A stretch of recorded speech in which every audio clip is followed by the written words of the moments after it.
HSC chemistry ক্লাসে সবাইকে স্বাগতম। গত ক্লাসে আমরা দেখেছিলাম কোন একটা রাসায়নিক বিক্রিয়া কিভাবে এক লাইনে সমতা করতে হয়। সো আজকে আমরা দেখব কিভাবে ওই রাসায়নিক বিক্রিয়াগুলো অর্থাৎ জারণ বিজারণ বিক্রিয়া রিলেটেড যতগুলো ম্যাথ আছে সেগুলো আসলে কিভাবে সলভ করতে হয়। তো চলো শুরু করা যাক। আহ, এই জায়গায় আমরা আজকে যে কয়টা ম্যাথ সলভ করব প্রত্যেকটা বোর্ড কোশ্চেন, অর্থাৎ তুমি এগুলা সলভের মাধ্যমে বোর্ড কোশ্চেনের জন্য সলভ করার জন্য রেডি হয়ে যাবে। তো চলো, প্রথম যে সৃজনশীলের কোশ্চেনটা আছে সেটার মধ্যে তিনটা বিকার দেখা যাচ্ছে। তিনটা বিকারের মধ্যে প্রথমটা পাত্র 1, এই জায়গায় 50 ml 0.04 মোলার পটাশিয়াম ডাইক্রোমেট দ্রবণ। পরেরটা লোহার টুকরা প্লাস সালফিউরিক অ্যাসিড আছে, তার ভর দেওয়া আছে, এটা আমার দেখার দরকার নাই, আমরা এটা পরে ইউজ করব। আরেকটা আছে যে 0.3 মোলার পটাশিয়াম পারম্যাঙ্গানেট দ্রবণ। তো এই তিনটা পাত্রের জন্য আমার প্রশ্নটা কি, ঘ নম্বরে প্রশ্ন করছে উদ্দীপকের পাত্র 2 এর দ্রবণকে যদি জারিত করতে হয় তাহলে পাত্র 1, অর্থাৎ আমরা যদি 2 নম্বর পাত্রকে জারিত করতে চাই তাহলে পাত্র 1 এর সম্পূর্ণ দ্রবণ প্রয়োজন হয়। তোমার প্রশ্ন হলো লোহার টুকরার বিশুদ্ধতার হার কত। তো আমার দুইটা জিনিস বের করতে হবে, প্রথমত লোহার টুকরার বিশুদ্ধতা কত, নেক্সট হলো ওর বিশুদ্ধতা হার, অর্থাৎ 100%-এর মধ্যে সে কত পার্সেন্ট বিশুদ্ধ। তো চলো ম্যাথটা শুরু করা যাক। ম্যাথটা শুরু করার পূর্বে তোমার দেখতে হবে যে তোমার ইনফরমেশনগুলো কি দেওয়া আছে। তোমার কাছে এই একটা জারকের মোলারিটি প্লাস তার আয়তন দেওয়া আছে, আর লোহার ভর দেওয়া আছে, প্লাস সালফিউরিক অ্যাসিডের সাথে বিক্রিয়া। তো এটা যেহেতু লোহার টুকরা, সো মাত্র আমার সালফিউরিক অ্যাসিডের সাথে সে বিক্রিয়া করবে। তো প্রথমে আমরা বিক্রিয়া যেটা দেখাবো সেটা হলো আয়রনের সাথে সালফিউরিক অ্যাসিডের বিক্রিয়া, ফলে ফেরাস সালফেট উৎপন্ন হয় প্লাস হাইড্রোজেন গ্যাস। আমার ওরে দিয়ে লাভ নেই, কারণ ও গ্যাস হিসেবে চলে যাবে, আমার লাগবে হলো ফেরাস সালফেটটা বিক্রিয়ার জন্য।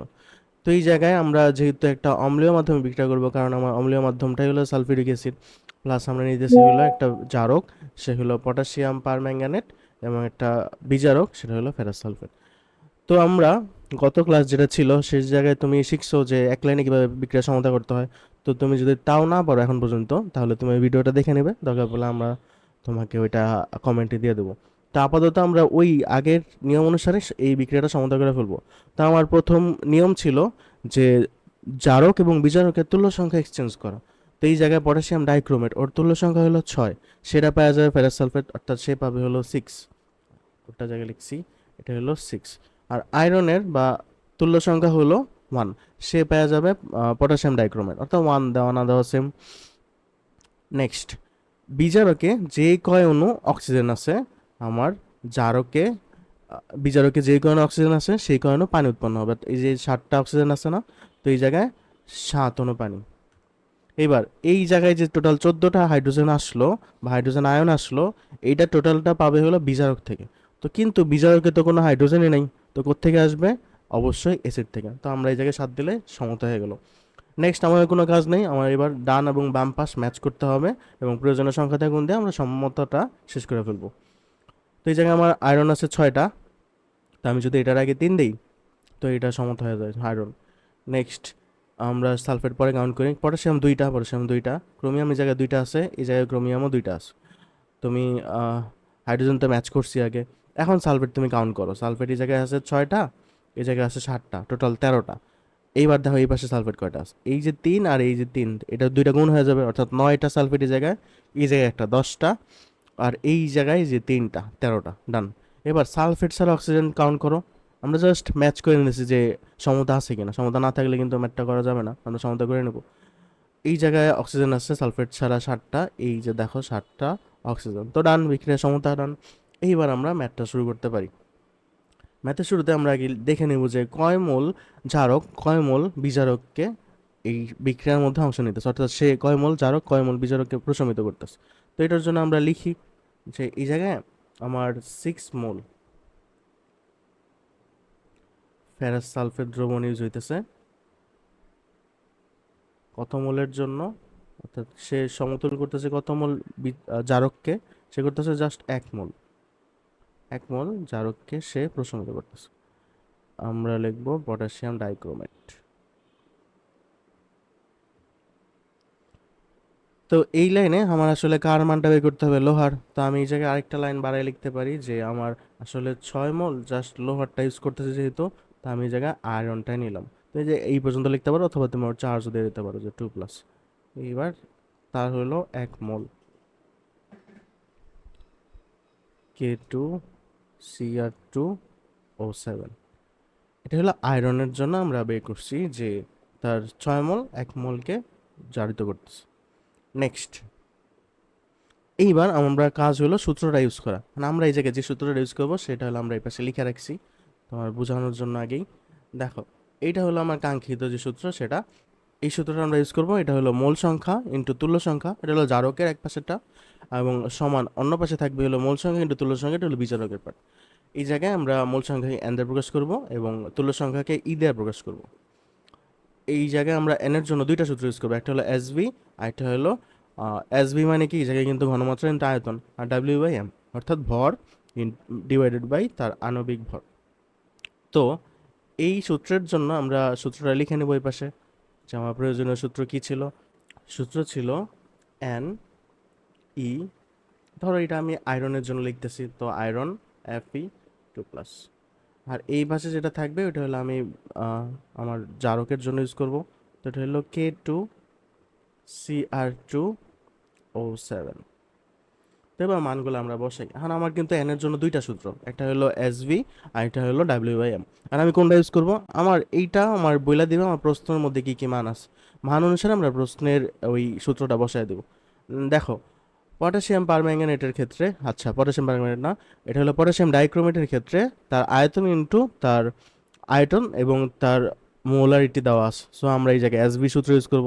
এবং আমার আয়রনের যেহেতু বিশুদ্ধতার পরিমাণ বের করতে হবে, অর্থাৎ তার গ্রাম বের করতে হবে বা তার ওয়েট বের করতে হবে, অর্থাৎ আমরা এই জায়গায় তার জন্য সূত্র ইউজ করব ডাব্লিউ বাই এম।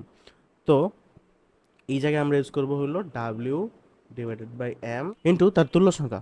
আয়রনের তুল্য সংখ্যা কিন্তু 1, তো তুমি এই জায়গায় 1 লিখবা, এটা কাটা যাবে গা, কারণ আমরা 1 থাকা না থাকে সেম জিনিস।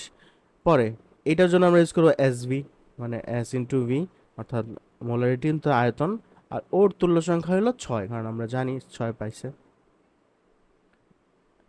তো এইবার আমরা কি করব, সূত্রটা একটু কনভার্ট করে নেব ডাব্লিউ মানের জন্য। আমার সূত্রটা আসবে এমন যে S V M into 6 divided by 1000।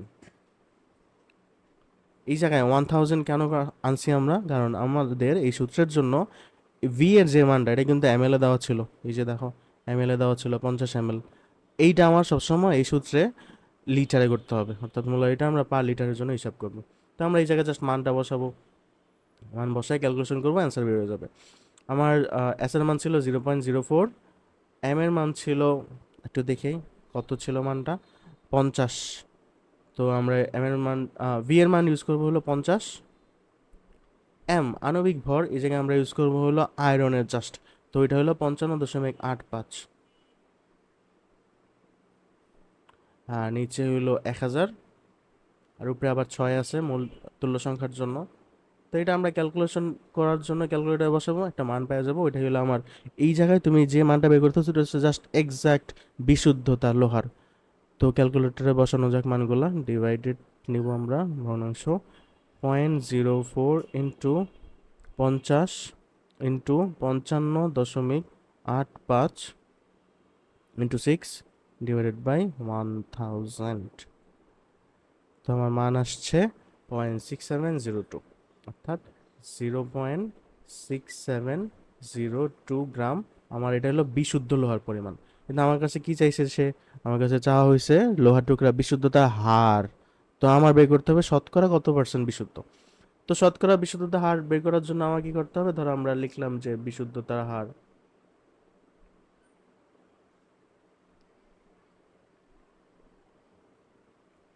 এইটা করার জন্য নিচে থাকবে আমার টোটাল যে গ্রামটা আমার প্রশ্নে দেওয়া ছিল, আমরা কিন্তু এতক্ষণ ওইটা ইউজ করি নাই, তো এটা লাগবে আমার জাস্ট লাস্টের দিকে যা, যদি আমার বিশুদ্ধতা হার বা ভেজাল বের করতে বলে। তো দেখো 0.80 গ্রাম ছিল লোহা, তো এইবার আমরা ওইটা ইউজ করবো, এতক্ষণ পর্যন্ত ওইটা ইউজ করা হয় নাই। 0.80, আর উপরে হলো আমরা যে মানটা পাবো ওইটা থাকবে হলো অবশ্যই উপরে, তো 6702 ইন্টু 100%। এইটা ক্যালকুলেশন করলে আমরা মান পেয়ে যাব বিশুদ্ধতার হার। তো আমরা লিখি 0.6702 ইন্টু ইন্টু আমরা পরেই দিতেছি 672 ডিভাইডেড বাই 0.80 ইন্টু 100%, বা তুমি এই জায়গায় জাস্ট 100 লিখবে, কারণ 100% যদি লেখো এই 100টাকে টোটাল 1 কাউন্ট করবে ক্যালকুলেটর, এইবার তুমি যেটা পাইছো ওইটাই তোমার শতকরা পার্সেন্টেজ অফ পিউরিটি, অর্থাৎ তুমি পাইছো হলো 83.775, অর্থাৎ তুমি লিখতে পারো একবারে যে 78%। এটা হলো তোমার শতকরা বিশুদ্ধতা হার। তো এইভাবে আমরা লোহার বিশুদ্ধতা হার বের করতে পারি, এবং এটার জন্য আমার বিক্রিয়াটা সমতা করে নিতে হবে এক লাইনে। নাহলে তুমি যদি এটা বিস্তারিত সমতা করতে তোমার কিন্তু অনেক টাইম লস হয়ে যেত। তো এটা আমরা মেনটেন করব। নেক্সট প্রশ্ন যাওয়া যাক। নেক্সট প্রশ্ন আরেকটা সৃজনশীল, যেটা গতে প্রশ্ন চাইছে হলো অবিশুদ্ধ লোহার ভেজালের পরিমাণ। তো এবার আগেরটা আমরা বিশুদ্ধতা বের করছি, এবার ভেজাল বের করবো, ডাজন্ট ম্যাটার, একই জিনিস। তিনটা পাত্র আছে, প্রথম পাত্রে তোমার ACl দ্রবণ, পরের পাত্রে সোডিয়াম কার্বনেট, আর থার্ড পাত্রে আছে হলো অবিশুদ্ধ লোহা, এটার মধ্যে পটাশিয়াম পারম্যাঙ্গানেটও আছে, এবং H2SO4 অর্থাৎ সালফিউরিক অ্যাসিড। এবার ব্র্যাকেটে লিখছে দিল। এখন দিল বলতে এই জায়গায় দিল বোঝায় না, এই জায়গায় বলছে ডেলিউট দ্রবণ, যেটা হলো লঘু দ্রবণ বোঝায়। তো লঘু দ্রবণ আছে সালফিউরিক অ্যাসিডের। তো চলো বিক্রিয়া শুরু করা যাক। বিক্রিয়া শুরুতে আমরা যা আগে করছি তাই, আয়রনের সাথে আগে আমরা অ্যাসিডের বিক্রিয়া দেবো। তো এই জায়গায় পাবো আমরা ferrous sulphate plus hydrogen gas. Next ferrous সালফেটের সাথে আমরা পটাশিয়াম পারম্যাঙ্গানেট এবং আহ, এই ফেরাস সালফেটের সাথে পটাশিয়াম পারম্যাঙ্গানেট এবং আবার অ্যাসিড মাধ্যমে বিক্রিয়া দেবো, যাতে আমরা এই বিক্রিয়াটা পাই। এই জায়গায় একবারে সমতা করা আছে, তুমি জানো অলরেডি কীভাবে সমতা করতে হয়। তো আমরা সরাসরি এই জায়গায় ম্যাথটা শুরু করে দেবো। তো এই জায়গা থেকে আমরা এই এক লাইনে যেটা লিখতে পারি যে কত মোলকে প্রশমিত করছে। তো এটার জন্য আমি লিখতে পারি, দেখো এই জায়গায় 10 মোল, আচ্ছা এই জায়গাতে 10 মোল, আর এই জায়গায় হলো ধরো 2 মোল। তো দুইজনে কিন্তু 2 দিয়ে ভাগ করা যায়, তো আমরা একবারে লিখে ফেলি যে আমার এই জায়গায় 5 মোল, আমার কাকতে লাগবে জাস্ট লোহা। তো 5 মোল Fe2+, প্রশমিত করতেছে বা সমতুল চিহ্ন এটা, সে জাস্ট 1 মোল পটাশিয়াম পারম্যাঙ্গানেটকে প্রশমিত করতেছে। অর্থাৎ টাইট্রেশনের জন্য তোমার 5 মোল লাগবে ফেরাস এবং 1 মোল পটাশিয়াম পারম্যাঙ্গানেট হলে হয়ে যাবে। তো চলো ম্যাথটা শুরু করা যাক। ম্যাথের সূত্র আগেরটাই আমরা এই জায়গায় ইউজ করব, NE গুণাকার আছে, এটা ধরো আয়রনের জন্য। আর এই পাশেও সেম সূত্র, তুল্য সংখ্যা ইন্টু তার মূল সংখ্যা। আর তুমি একইভাবে লিখতে চাইলে একইভাবে লেখো, যে দুইটাই N আর E, গুণ চিহ্ন না দিয়েও লিখতে পারো, একই জিনিস। মানগুলো অবশ্যই আমার আয়রনে ভর বের করতে হবে, অর্থাৎ আমি জানি যে আমার W/M সূত্র ইউজ হবে না, আয়রনের তুল্য সংখ্যা জায়গায় কত 1, তো এই জায়গায় 1 আসবে ইকুয়াল টু, এই জায়গায় S আর V ইউজ করবো, কারণ আমার S V এর মানই প্রশ্ন দেওয়া থাকে, সব সময়ই থাকে। তো এই জায়গায় আমরা ওর তুল্য সংখ্যা হলো 5। তো আমরা সূত্র একটু কনভার্ট করে নেব, যে W ইকুয়াল টু SMV বা SVM ইন্টু 5 ডিভাইডেড বাই 1000। আমরা জানি ml দেওয়া ছিল অবশ্যই প্রশ্নে, এই দেখো ml দেওয়া আছে 15 ml। তো এটার আমরা কি করব, লিটার করার জন্য 1000 দিয়ে ভাগ দিছি। তো এবার মানগুলো বসাবো, একটা 0.3 15। তো চলো মানটা বসাই। একটা হলো 0.3, আরেকটা হলো ভি এর মান হলো 15, এম এর মান 55.85, কারণ লোহা, ইন্টু 5। আমার তুল্য সংখ্যার জন্য 5 আসছে। এবার একটা দাগ দিয়ে নিচে 1000 আছে আমার, এটাকে লিটার করার জন্য। তো আমরা ক্যালকুলেটার মানগুলো বসাবো, মানটা পেয়ে যাবো যে কত পার্সেন্ট সে বিশুদ্ধ। এটা কিন্তু মনে রাখবা, আমরা যে ক্যালকুলেশন করে ফার্স্টে যেটা মানটা বের করি ওটা কিন্তু বিশুদ্ধতা। তো মানগুলো চলো বসাই, 0.3 ইন্টু 15 ইন্টু 55.85 ইন্টু 6, ও এই জায়গায় হলো 5 ডিভাইডেড বাই 1000। এটা আসছে 1.25, ধরো আমরা 26 নিতে পারি বা পুরোটাই নিতে পারো, 1.25 ধরো 7। এটা হলো আমার বিশুদ্ধ লোহার পরিমাণ। এবার আমার কি করতে হবে, আমার কিন্তু এটাকে ভেজাল বের করতে বলছে। তা আমার অবশ্যই একটা মান দেওয়া থাকবে যে আয়রন কত পার্সেন্ট বা কত গ্রাম আছে আমার। সে বলছে 1.5 গ্রাম ছিল অবিশুদ্ধ লোহা। তো আমরা কি করব, এটা আমার বিশুদ্ধ লোহা, তা আমার ভেজাল আসলে কত। সুতরাং ভেজাল আমরা বাদ দেব 1.5, কারণ এটা অবিশুদ্ধ ছিল, আমার বিশুদ্ধ আসছে 1.257। এই জায়গার মানটাই আমার ভেজালের পরিমাণ বেড়ে যাবে। তো আমরা তো মাইনাস বিয়োগটা করে নিই, 1.5 মাইনাস 1.257, এটা হলো আমার ভেজালের পরিমাণ 0.243 গ্রাম আমার ভেজাল আছে। আমার যদি হার বের করতে বলে আমরা অবশ্যই পারবো। হার কীভাবে বের করে, হার কীভাবে বের করবো, এই যে আগেরটা যেভাবে করছি, নিচে থাকবে হলো টোটাল, নিচে থাকবে হলো টোটাল পরিমাণ যে আমার আসছিল 1.5, আমি ভেজাল পাইছি, ভেজালের জন্য শতকরা পরিমাণ, ভেজাল পাইছি 243 গ্রাম, 0.243 গ্রাম, আর আমি এটাকে 100% দিয়ে গুণ দিলেই আমি এটা শতকরা ভেজালের পরিমাণটা পাই যাবো। অবশ্যই এটা পার্সেন্টে থাকে। তো বুঝতে পারছি নিশ্চয়ই। তো এইভাবে তুমি ভেজাল বের করবা। তুমি জাস্ট মনে রাখবা, তুমি ক্যালকুলেশনের মাধ্যমে প্রথম যে মানটা বের করো ওইটাই তোমার বিশুদ্ধতা। এরপর ভেজাল বের করতে বললে তুমি যে মানটা দেওয়া থাকবে ওটা থেকে মাইনাস করবা, আর যদি বিশুদ্ধতাই চাই তাহলে তো হয়ে গেল। তো এইভাবে তুমি দুইটা ভেজাল বা বিশুদ্ধতা করবা। নেক্সট সৃজনশীলে যাওয়া যাক। নেক্সট যে সৃজনশীলটা আছে সেটার মধ্যে দুইটা এবার বিকার আছে। এটার মধ্যে বলছে যে সালফিউরিক অ্যাসিড মিশ্রিত আছে পটাশিয়াম ডাইক্রোমেট, এবং আরেকটা পাত্রের মধ্যে জাস্ট 5 গ্রাম ফেরাস সালফেট। এবার কিন্তু লোহা বলে নাই, লোহার টুকরা বলে নাই, জাস্ট ফেরাস সালফেট দ্রবণই দিয়ে দিচ্ছে তোমাকে। তো এবার দেখি প্রশ্ন কি বলছে। যদি দ্রবণ 2কে সম্পূর্ণ জারিত করতে দ্রবণ 1-এর প্রয়োজন হয়, তবে ফেরাস সালফেট দ্রবণের বিশুদ্ধতা নির্ণয় করো বা গাণিতিকভাবে বিশ্লেষণ করো।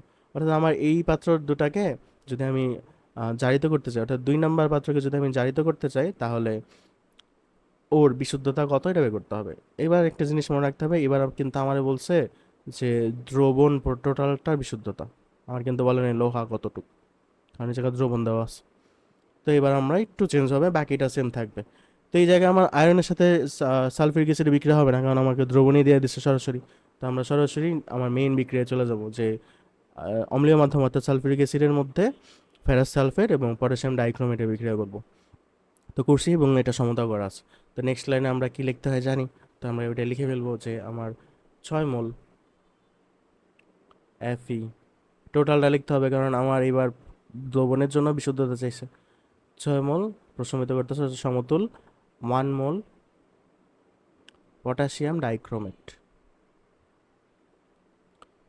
তো আমরা সূত্র সরাসরি শুরু করে দিতে পারি যে NE অফ এফই, নিচে লিখবা এটা FeSO4 equal to NE of K2Cr2O7। এই দুজনের জন্য আমরা বিশুদ্ধতা বের করবো। চলো আমরা মানটা ইউজ করি। আমার যেহেতু ওর ভর বের করতে হবে, অর্থাৎ ওর জন্য সূত্র আসবে W/M ইন্টু ওর তুল্য সংখ্যা হিসেবে 1, তো 1 লিখি। আর এই পাশের জন্য আমরা ইউজ করবো S ইন্টু V। আর ওর তুল্য সংখ্যা এই দ্রবণের জন্য 6, মানে পটাশিয়াম ডাইক্রোমেটের তুল্য সংখ্যা 6। তো আমরা এই লাইনের সূত্র কনভার্ট করে নিব, সেম সূত্রে আসতেছে বারবার, তো এটাই ইউজ হয়। তো সূত্রটা আসবে হলো SVM ইন্টু 6, আর নিচে থাকবে হলো 1000, কারণ আমরা লিটার করব। তো মানগুলো বসানো যাক।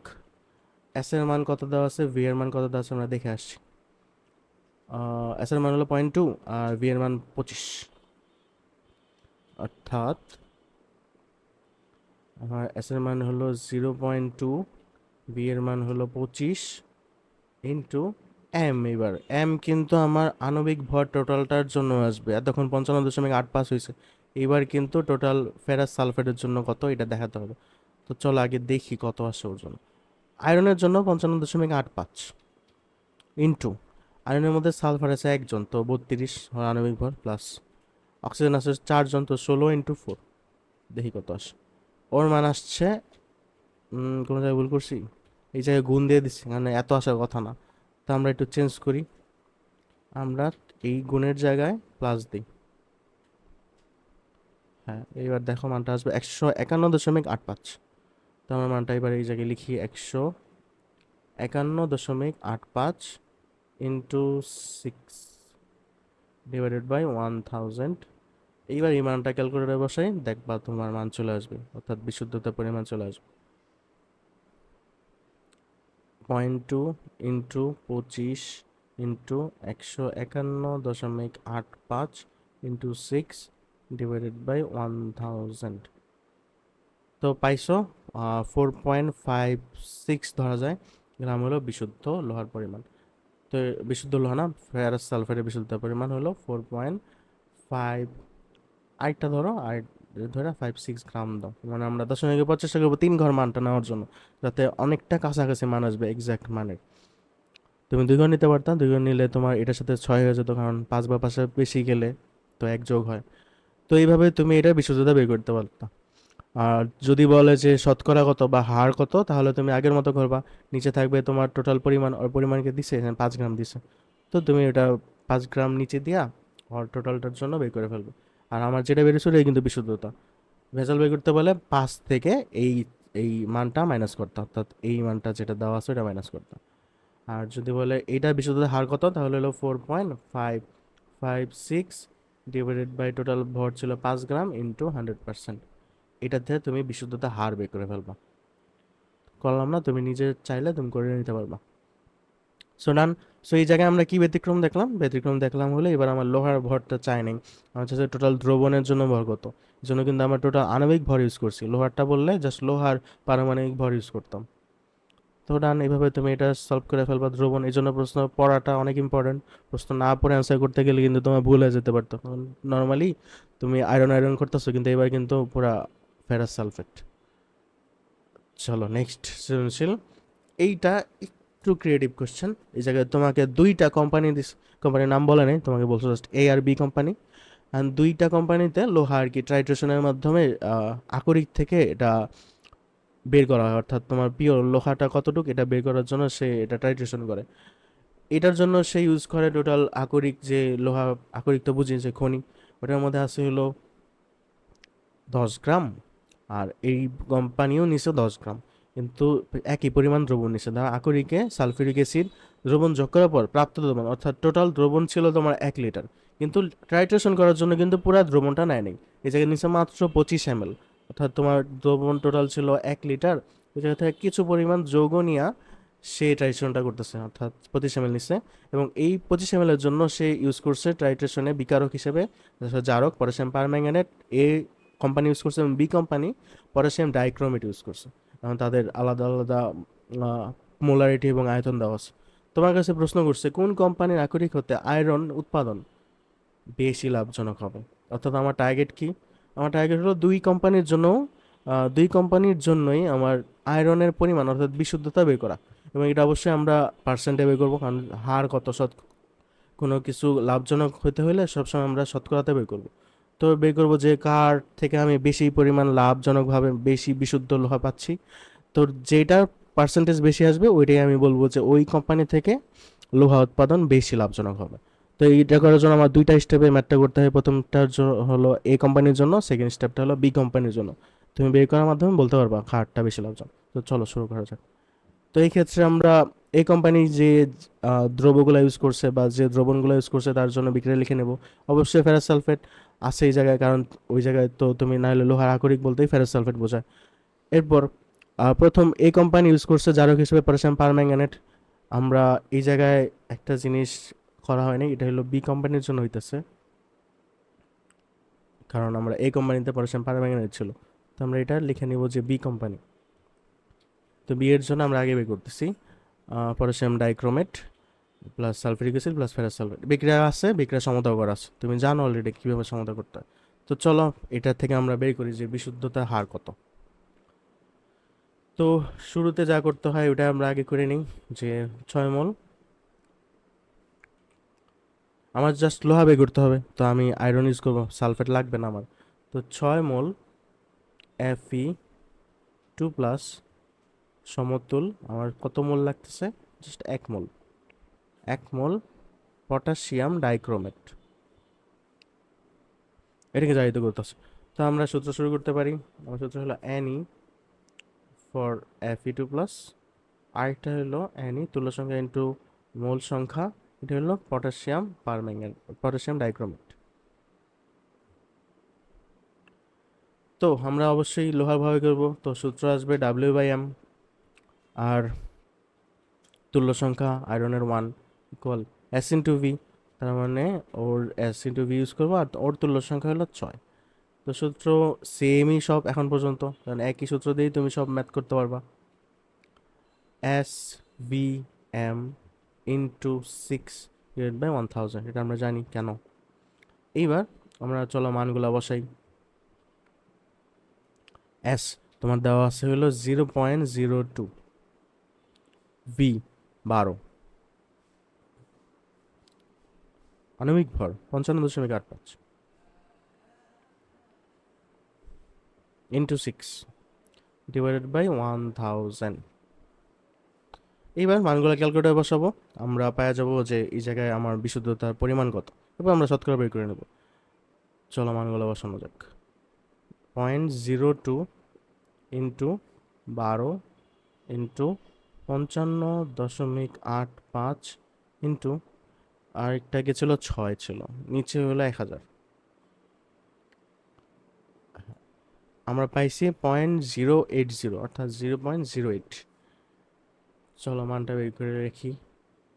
0.08 গ্রাম আমার বিশুদ্ধ লোহা পরিমাণ। এইবার এই জায়গায় একটা ক্যাচ আছে, সেটা হলো তুমি কিন্তু ট্রাইটেশনে জাস্ট ইউজ করছো 25 ml, আমার কিন্তু বের করতে হবে টোটালটার জন্য কত, অর্থাৎ 1000 ml বা 1 লিটারে কত।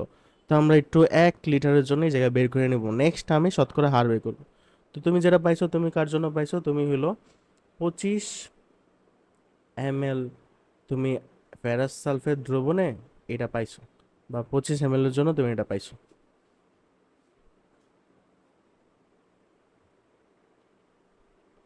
বা ফেরাস সালফেট না লিখে তুমি এই জায়গায় দ্রবণ লেখো সরাসরি।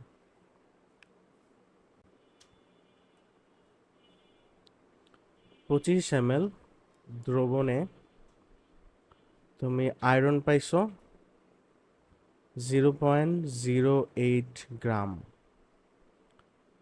সুতরাং 1 ml এর জন্য কত, মানে এটা ঐকিক নিয়ম, তুমি ছোটবেলায় যেটা করে আসছো এখন পর্যন্ত ওইটাই করতেছো, গ্রাম।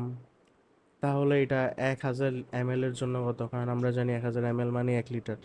তো 0.08 ইন্টু 1000 ইন্টু 25। তুমি এটা অনেক সহজ ক্যালকুলেশন, তুমি চাইলে এটা হাতে তো করতে পারো, কারণ তুমি যত বেশি হাতে প্র্যাকটিস করা চেষ্টা করবা ক্যালকুলেশন, তত তোমার জন্য ভবিষ্যতে কাজে দেবে। তো 0.08 ইন্টু 1000 ডিভাইডেড বাই 25, এটা তোমার 1 লিটারের জন্য আসছে। এটা হলো 3.2 গ্রাম, অর্থাৎ তুমি 1 লিটারে 3.2 গ্রাম মাত্র বিশুদ্ধ লোহা পাও। তো এটা বিশুদ্ধতার হার কেমনে বের করবা জানি আমরা, যে এরপর কি করতে হয়, আমার টোটাল ভর ছিল লোহা নিচে লোহা দেখছিলাম 10 গ্রাম, এটার মধ্যে তুমি পাইছো 3.2 গ্রাম ইন্টু 100%। তুমি এই জায়গায় তার শতকরা কত পার্সেন্ট বিশুদ্ধতা বের করে ফেলবা। আমরা একটু কনফার্ম করে নিই, হ্যাঁ 10 গ্রাম ছিল, তো আকরিক ছিল 10 গ্রাম, তুমি পাইছো 3.2 গ্রাম তার মধ্যে বিশুদ্ধ লোহা। তো 3.2 নিচে হইলো 100, নিচে 100 না, নিচে তো 10 ছিল, 10 বাইরে হইলো 100 দিয়ে গুণ দিছি, তবু 30% তুমি বিশুদ্ধ পাইছো।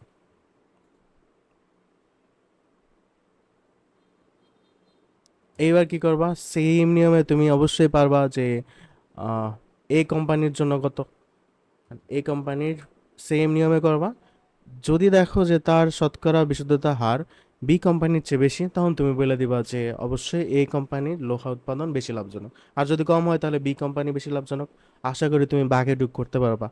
তো এই পর্যন্তই থাক আজকের ক্লাস। নেক্সট ক্লাসে আমরা জারণ বিজারণের আরও গুরুত্বপূর্ণ যেসব টপিক আছে সেইটা নিয়ে আলোচনা করব। ধন্যবাদ সবাইকে।